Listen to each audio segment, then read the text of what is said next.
Please understand that literally everything happening right now would also have happened if Biden had won a second term. Like, all of this, again, Trump is just like practically the fall guy.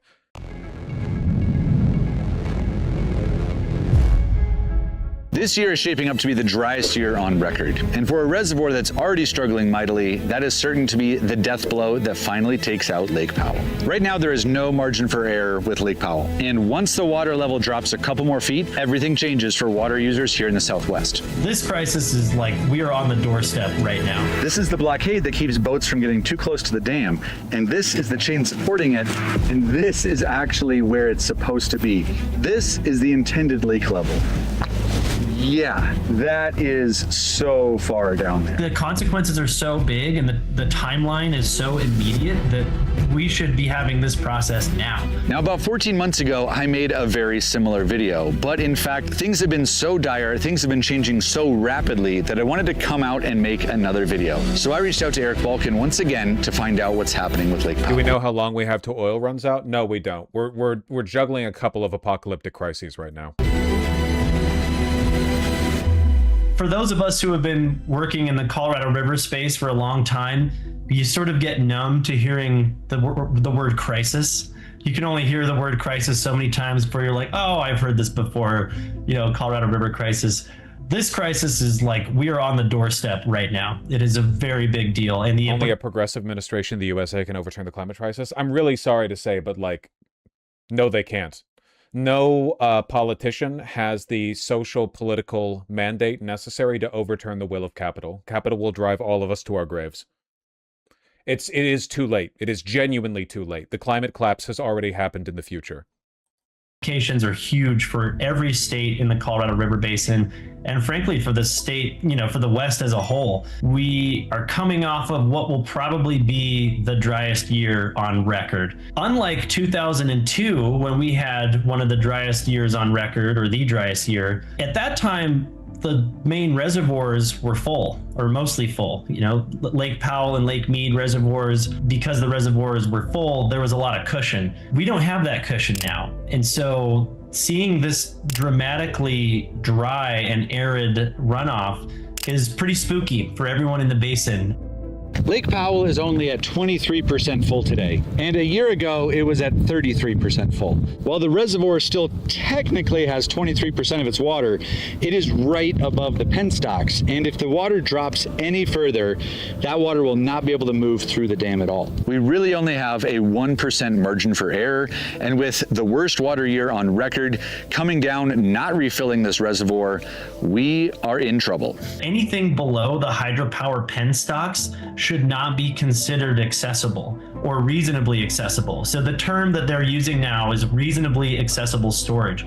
If you look at the reasonably accessible storage for Powell and Mead and Flaming Gorge for that matter, there is very little wiggle room for more dry runoff in the basin. I mean, we are just like at the brink right now. If next year is a dry year, that's before and after video of Lake Powell. Oh, this one's pretty stark.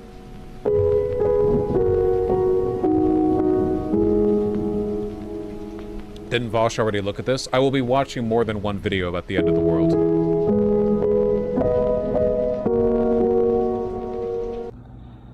So the water level at Lake Powell. Why am I watching a person record their centers while you're using Lake Powell? Oh yeah, yeah, okay. Like, you're gonna see mandatory cuts across the basin. Is it true major cities in the desert Southwest only exist because they have cheap land to build vast suburbs? Yes, that is correct. Because there's just no wiggle room for Glen Canyon Dam and soon after Hoover Dam downstream. So it's a really, really kind of dramatic and dire situation. And for those of us who have been hearing about a crisis for, 15 or 20 years, the crisis is a capital C crisis now. Like, we are there. If you're sort of gaming out what a real crash in these reservoirs might look like in Lake Mead down at Hoover Dam, if you see Lake Mead get to its power pool, or what we're calling de facto dead pool, right? Because it's really not safe to operate those dams below the hydropower level. The initial, sort of chain of events that would happen would be some major agricultural users just get their water cut off. And that's going to have a really big impact on rural communities throughout the West. If we do hit our kind of day zero, like the terminology that was used in South Africa a few years back, it's not necessarily going to be for cities and towns. It's going to be for agriculture users. Now, one comment that came in over and over again on my last video is that this is what you get when you have 40 million people living in the desert. So are the 40 million people who rely upon this water? Oh man, look at that. Look at these economically efficient developments. I love it. Watering all those lawns. Yum, yum. Really the source of the problem? When we're discussing this water crisis, people will say, well, you shouldn't be living in Arizona. There shouldn't be cities in Nevada. You know, we shouldn't have all these people there. And it's understandable why people would say that. When you fly over a city in the desert, when you fly over Phoenix from a plane, you say, wow, like that's a lot of pools and lawns in the Nobody middle. should have been there to begin with. Human civilizations are perfectly sustainable in the desert if we actually built with respect to the local environment. Succulents, no lawns, no pools, no grass lawns or whatever. Build dense, build close, build tall and sheltered so the shade propagates throughout the city. If we could have had mega cities with tens of millions of people there sustainably if we wanted to. But obviously we didn't do that. We have built future ghost towns. Of the desert, you know, like that seems out of place. But in reality, the cities are some of the best water users in the basin. And if you look at, you know, Los Angeles, San Diego, Denver, Albuquerque, Phoenix, Tucson, if you look at the populations of those cities in the past 20 years, the populations have all grown, right? But their water consumption at the same time has gone down. So the kind of per capita use of water in those cities is much, much lower than it would be in an agricultural setting. Even though it's kind of an easy target for the public to say, oh, like it's LA's fault, it's Phoenix's fault, it's Las Vegas's fault. The cities are really not the problem here. And in a lot of cases, like in Las Vegas, their per capita consumption is so efficient. And they were actually some of the kind of leaders in spearheading municipal conservation that we can't really point our fingers at the cities. The water is being taken up by grass, right?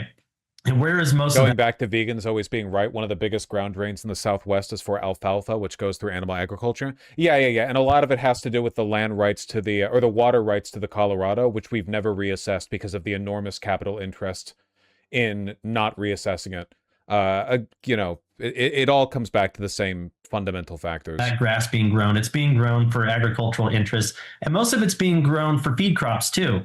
Another misconception is sort of this idea that if we cut water to agriculture use in the Colorado River Basin, that, you know, we're going to run out of food in this country. That's not entirely true either. The majority of agricultural Colorado River use goes toward feed crops like alfalfa and hay. And, you know, that feed crop goes to feed dairy cows and cattle, and it's shipped all over. These areas use more water than they should because they have to in order to maintain their water rights? Yes. Local governments could have changed this like a century ago. We haven't because there's money involved in keeping us from changing it. The world into a global market for cattle feed. You know, we have buyers in Japan and China and Saudi Arabia. In a lot of places in the Middle East, it's illegal to grow alfalfa. So they're happy to buy it from us. And, you know, why do they ban growing alfalfa in Saudi Arabia? Because they know that it's probably not the best use of their precious resources. So that's where the big change is going to happen, is in how we do agriculture in the Colorado River Basin. Okay, so I've been out here filming this video, and it is literally 95 degrees out here, and I'm just baking and melting away. So what I want to do right now is thank today's sponsor of this video, and that's Element. Hold your Now horses. at Glen Canyon Dam, there is an all hands on deck effort from the Bureau of Reclamation and largely from the basin states too, to protect Glen Canyon Dam. Can't happen. So what that looks like is Can't do it. releasing extra water from upstream reservoirs. Like, Yeah, they're doing it by draining more water from other reservoirs, not by reducing the amount of water we use. They will do anything and everything but challenge capital. They will redirect all water from everywhere just to avoid having to reassess like water usage rights. Flaming Gorge. They're releasing a lot of water out of Flaming Gorge to prop up Lake Powell. Water is being held back from Lake Mead. But without these interventions, Lake Powell would definitely crash this summer. And it might still crash even with these interventions. And that's the scary part. The whole Colorado River and its tributaries are incredibly stressed right now, and we're adding to that stress by pulling from Flaming Gorge and holding back from Lake Mead, all in order to prop up a reservoir that's on its deathbed. I don't think Lake Powell Reservoir is going to be there in 25 years. But that's a mass. You're really cushioning the prediction there. 25 years. I don't think you need to wait that long. I don't think it'll be there in 20 years, to be honest. If you just look at the hydrographs, if you look at how much runoff we're getting from snowpack these days, it's just really hard to make the math work. Even if the basin states figure out how to conserve 4 million acre feet of water, which is a huge pull, that would just stabilize the system. And right now, if you took all the water in Lake Powell... Obviously, Capital would prefer to run it dry, but do you think this might get bad enough to get local governments to change how the water gets used? Local governments have never overpowered Capital.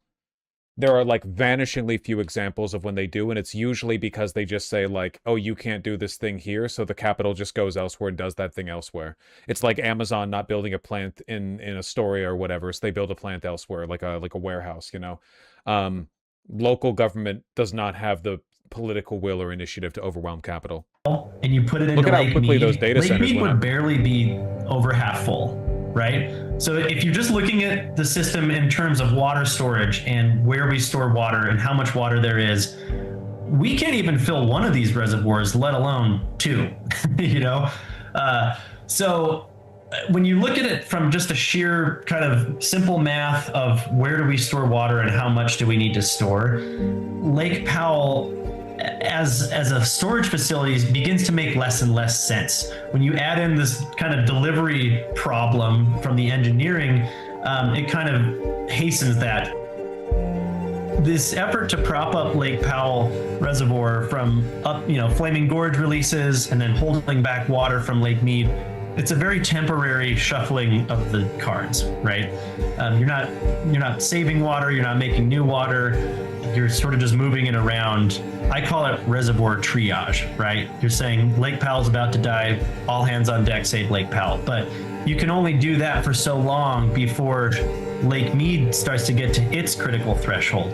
And I'm talking like a year or two, right? Yep. Even with these efforts to prop up Lake Powell Reservoir, the latest forecast from the Bureau of Reclamation still shows that it will likely drop to below 3,500, which is the sort of defense level that they don't want to go below, because below that it's minimum power pool, right? That's the lowest level that power can be generated. But the concern is not about hydropower. The concern is about water delivery. Because below the hydropower penstocks, the only way to let water out of Glen Canyon Dam is through 4 small tubes called the River Outlet Works. And they were not designed to be used full time. They were not designed to be releasing the full force of the Colorado River 24/7, 365.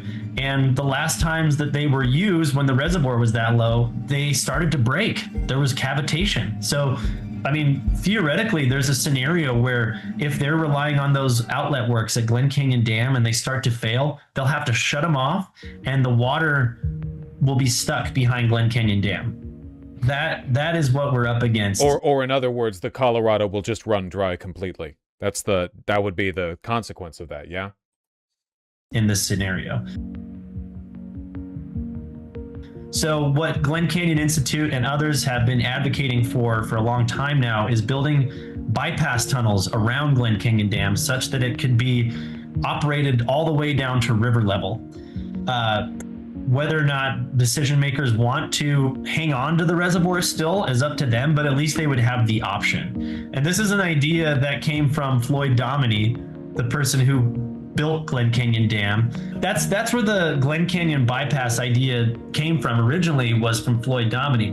But what Floyd and the people at these agencies would never have envisioned. So Trump will exit over a completely demolished landscape. Please understand that literally everything happening right now would also have happened if Biden had won a second term. Like all of this, again, Trump is just like practically the fall guy. He's deregulating the CDC or whatever. Like, this is incredibly minor in comparison to this, the overwhelming apocalyptic irrationality of capitalism, which has driven us into this corner. Biden didn't stop it. Obama didn't stop it. Nobody would or can stop it. Is that these reservoirs are draining themselves. I mean, Lake Powell is so low, and it's going to be at a historic low later this summer, where it's kind of flatlined a little bit right now with the releases from Flaming Gorge, but it's going to begin dropping again throughout the summer. And how low does it go? It depends on how much they release from Flaming Gorge. It depends on how much they hold back from Lake Mead. But the people who built these dams never envisioned them being this low. They were not designed for this hydrology. And there has to be an engineering fix for Glen Canyon Dam and probably Hoover Dam as well down the road. It looks like they're inspecting the penstocks. I think the situation has become so dire that they're actually forced to do something about it now. That engineering solution, I think last I talked, it sounded like the Bureau of Rec was kind of not really acknowledging that, or wasn't being like pursued. Is that now being pursued, or are we still stuck there? The modifications that Bureau of Reclamation is looking at for Glen Canyon Dam are really focused on hydropower. And they have indicated that any modifications that they would pursue would take at a minimum 10 years to complete. Of course, yeah. The same way everything takes 10 years to complete now. So just that timeline alone should give you some pause, because we don't have 10 years. They should have started this a long time ago. Well, what would you say are the biggest roadblocks at the moment? Like, is it just like state water managers that can't talk? Yeah, basically. I mean, the negotiations between the upper basin states of Utah, Colorado. Why don't we have Einsteins anymore? Capital. Wyoming, and New Mexico. In Einstein's day, it was possible for prolific, highly intelligent, and active and ambitious scientists to receive attention from the world over. Governments and private corporations would be at their beck and call because they had the ability to make dreams possible. Nowadays, all of the smartest scientists in the world are finding ways to make your YouTube algorithm feed more addictive, or make, I don't know, a toothpaste marginally less expensive to produce at scale. Like, if you think I'm joking, I'm not. There has been a massive rollback in the advancing of the pure sciences in favor of all scientific progress being driven by corporate research and development, which means that there's not really a potential for anyone to be an Einstein. How could you have an Einstein if the only jobs available at the higher end for scientific production are like toothpaste cheapening, adding sawdust to toothpaste or whatever?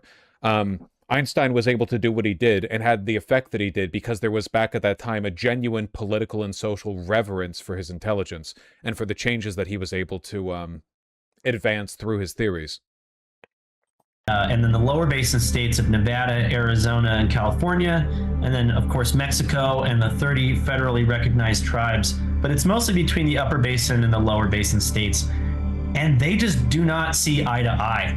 The lower basin states have already been proactively cutting use. In the upper basin states, their perspective is that they take de facto cuts every time there's a dry winter, because a lot of those ag users in the upper basin, they're closer to the source of the water. So, you know, if you look at like a farmer at the Mountain Ute reservation. I think a bigger reason is that all the low-hanging fruit in science has been taken. Everyone always thinks that about future progress. I promise you, general relativity or whatever, quantum relativity, whatever that shit he was doing, was not a low-hanging fruit. I really don't think we can call what Einstein did low-hanging fruit.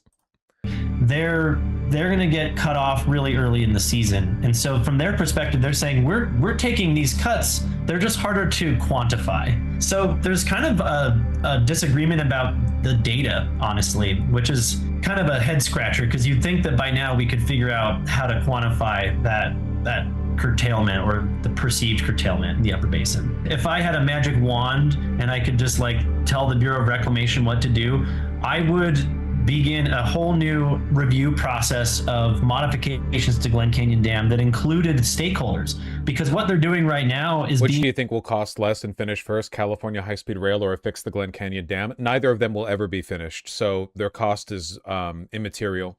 How much money is wasted before the projects are abandoned would be a better question. And to that end, probably high-speed rail. Done in a windowless room in Denver. Nobody really knows like what they're working on there. We haven't seen any updates, but the implications for everyone in the basin are huge. We deserve to know what's going on, and we should be having input from all the stakeholders, from environmental groups, from agricultural users, from tribes, from recreation. The consequences are so big and the timeline is so immediate that we should be having this process now. And I don't know that reclamation is really taking that seriously enough. That part of the equation just doesn't make sense to me. Like, how could the Bureau of Reclamation just kind of be like, I don't know, we still got time? Like, is it just because it's a state's problem and not a federal problem that they're just kind of like not really motivated to do anything? I have wondered the same thing for many years. I will say that some people are taking it more seriously now, which is good. So I think things are moving in the right direction in addressing the Glen Canyon Dam problems. But, you know, when reclamation was in its dam building heyday in the 40s, 50s, 60s, this thought of like we'd run out of water, that never crossed anyone's mind. That was just never part of their purview as a government agency. With everything sounding so dire, can there possibly be any good news? Well, for those of us who wish to see Glen Canyon return, the answer is absolutely. At this how nice. level of Powell Reservoir, there are around 100,000 acres of land that used to be underwater that are now emerged. And in Glen Canyon, we are seeing a massive story of ecological recovery take place. Well, that's you got to remember that before Glen Canyon Dam was built, have a good time, Loquacious. Glen Canyon, the river, the Colorado River through Glen Canyon, was considered to be the heart and soul of the whole river system. You know, it was in between the Grand Canyon that had these dramatic steep walls and gnarly rapids, and then upstream there was Cataract Canyon that had some of the gnarliest whitewater in the river, and in between that was Glen Canyon that was a slowly flowing, meandering river with 127 side canyons that were really green. They were full of willow and cottonwood forests and oak trees and, you know, wildlife, and you know, it was just this Eden is what it was called. As the reservoir has come down, so much of that has come back to life. And well, the original assumption was that, you know, these canyons that emerged as the reservoir came down were sort of lost forever, and that they would be so messed up that they wouldn't be, you know, they wouldn't have much value. And now we know that's not true. We know that most of the ecosystems that are coming back in these side canyons are... That's enough. Yeah, the world will be beautiful even after the big happening. At the risk of sounding insufferable, I have to push back a little on the Epstein point. Is it you pushing back a little bit, or is this actually the, let me see, third time you've made that message, and I saw it both of the last two times as well? While there are Einsteins today in terms of pure scientific output, they're just not as well known as Einstein because of the changing material conditions, yada, yada, yada. Yeah, but that's my point. I'm not saying that there aren't people with like a high IQ or whatever. I'm saying that Einstein was special not just because of his intelligence, but because the world accommodated people of his intelligence back then. They were given positions of prominence where they were allowed to make big changes, and a lot of that has to do with respect for the pure sciences. A lot of it had to do with the like hunger governments had at the time for massive scientific advancements. But at this point, that's done. Like all scientific advancements now are being prompted by corporate R&D. You get developments made by like you know, public grants or like university research teams or whatever, but the actual like effect of those R&D programs or pure science programs, they just get gobbled up by corporations. There's not really like an interest in elevating academics or intellectuals anymore. Nowadays, the most prominent intellectuals are people who can run a YouTube account well. It's the reason why like Zizek and Jordan Peterson were are some of the most like widely discussed academics or intellectuals over the past 20 years. It's not because they're like especially, you know, noteworthy in their output, certainly not with Jordan Peterson. It's because they're good at social media management. How do you account for something like CERN with your Einstein point? Sure. Do you know any of the scientists working at CERN? Do they get the ear of presidents? Do they get to go and meet with like a tour of powerful people and coordinate with governments to share the output of their research? It's not just about doing the research. It's about the celebritydom of intellectuals. Oppenheimer got to meet the president. Yes, he did, and also his talent was widely recognized within government. He was considered important. That was the 40s. Yes, that was back when we built things. They exist, but the world doesn't care anymore. That's my point.